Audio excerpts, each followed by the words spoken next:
Вы знаете, что случилось? Мы с Польшей телевизией. Первый канал. Разбился самолет.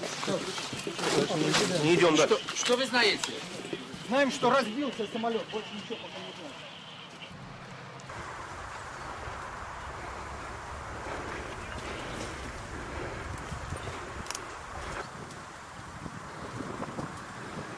Czarna skrzynka samolotu.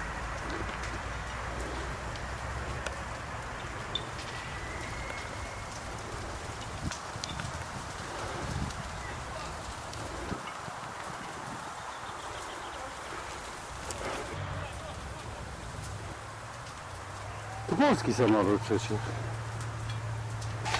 Ja się jeżdżę, to nasz.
On Russian soil, we'll see the bloggers, if they haven't already started writing about it, will.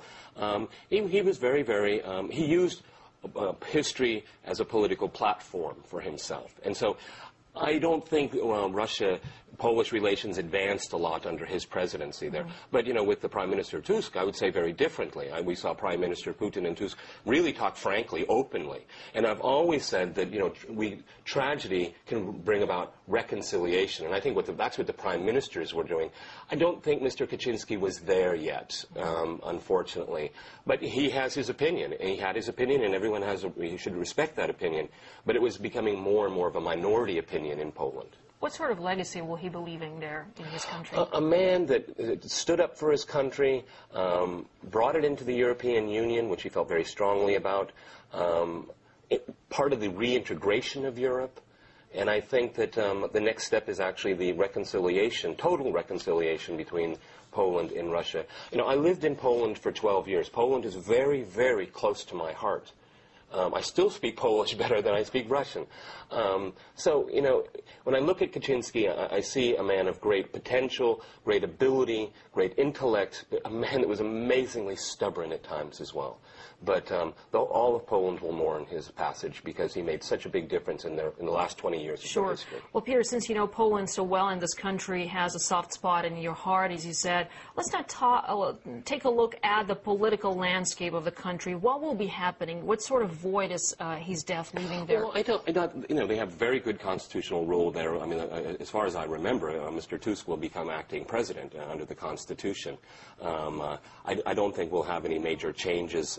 It's a relatively strong presidency, and so the Prime Minister will move into that position right there.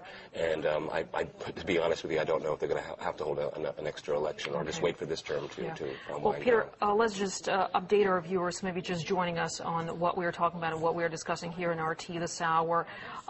We got some breaking news a while ago, a plane carrying the president of Poland, Lech Kaczynski, and his wife has crashed in western Russia. The plane came down and approached to an airport in Smolensk around 300 meters from the runway. Russian officials say the plane was carrying 132 people, including Lech Kaczynski. So, tragic piece of news indeed, and we also, information that we're getting off the wires is that the urgent session of Polish cabinet is to be held in Warsaw, and all Polish ministers will be heading to Warsaw for that session. Well, we now discuss this with our political commentator, Peter Lavelle, who knew Lech Kaczynski personally. And you know, Marie, it's quite interesting here. I mean, until we get an entire list of who was on the plane, Poland's political elite took a major hit today, tragic hit here, yes. With so many high officials there. So that way, in that sense, Poland is being shaken to the core. When you have cabinet members, members of the security forces and things like this. Of course, Poland will pull through this, I have no doubt. It's a very solid country, a good, strong constitutional order. It's basically a time now for everyone to remember. And like I said, I disagreed so strongly with him towards the end of his career. When I knew him in the 1980s, we were more or less on the same page, very much so. Very shrewd guy. I mean, he was very small. It's a small man, okay? And I think he used to use that to his advantage because you know, people would just automatically kind of underestimate him, you know what I mean? And he would always come to the fore and prove that he was a lot smarter, a lot wittier, and could see further ahead. And in that sense... Was he enjoying popularity in his own country, think? I think it was waning. I mean, this is you know, you touched upon it a little bit earlier. This is a generational change. That was the political elite of the 80s and the 90s. And he's an elder, on the day he died today, he died as an elder statesman in Poland. We talked about Russia-Polish relations when he was the president, but what about his domestic agenda? What was it like? I mean, have a lot of things improved in the country while well, he was the thing president? is that he liked to, like I said, when I remember when he was running for mayor of Warsaw, and I lived there, and he was constantly pounding away at blaming the Soviet Union for this, blaming the Russians for that. And a lot of people turned around and said, you know, Lech, why don't we fix the roads? Why don't we get those hospitals, you know, updated? And I think this is what he had to confront a lot, because he could electioneer very well. He was very, very good at electioneering. But when it came to administration, that's when he pulled in his brother.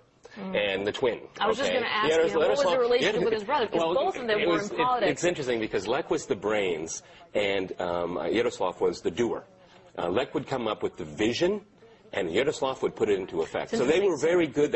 It's like buy one, get one free sort of thing. Exactly. You know, when he was president. Well, one of them had to grow a mustache because they were identical twins, so you couldn't tell the difference between the two.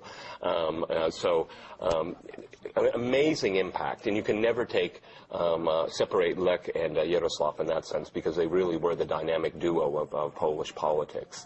But like I said, more and more people were saying, you know, let's get down to the here and now and dealing with the financial crisis, European integration, obviously. One thing, Kaczynski, one of the major legacies is that he was a staunch American ally. And you have to remember that the Polish diaspora in the United States is huge. Yes. It's a good part of the middle class today there. And so he played on that very importantly, being a very staunch ally of the United States. It didn't matter if it was a Republican or a Democrat. It was in the Americans he always sided with, to the point where, again, it would kind of irritate his European neighbors because they wanted Europe to speak as one voice. But Kaczynski believed that he had the right to play that special relationship, very much like Britain and the United States and Poland, a very, very special relationship. Even when I lived there in the 1980s, and you have to remember part of that time was martial law, and Lech was in prison during the time, and but Poles still could go to America. I mean, even during martial law. So he would always play that card, always make sure that Poland and the United States were on the same page. And, of course, he would use that as a pitch against the then Soviet Union and today's Russia. Well, Peter, I'm hearing that we can now listen to what the Emergencies Ministry is saying from Smolensk, where the tragic crash happened a short while ago. We received information from Smolensk air controller that a Tupolev 154 crashed in the Pechersk district at 10:50. It was a Warsaw-Smolensk flight. Operational groups, fire teams, duty shifts and rescuers are in the area. That's all I have for now. There's no information on survivors.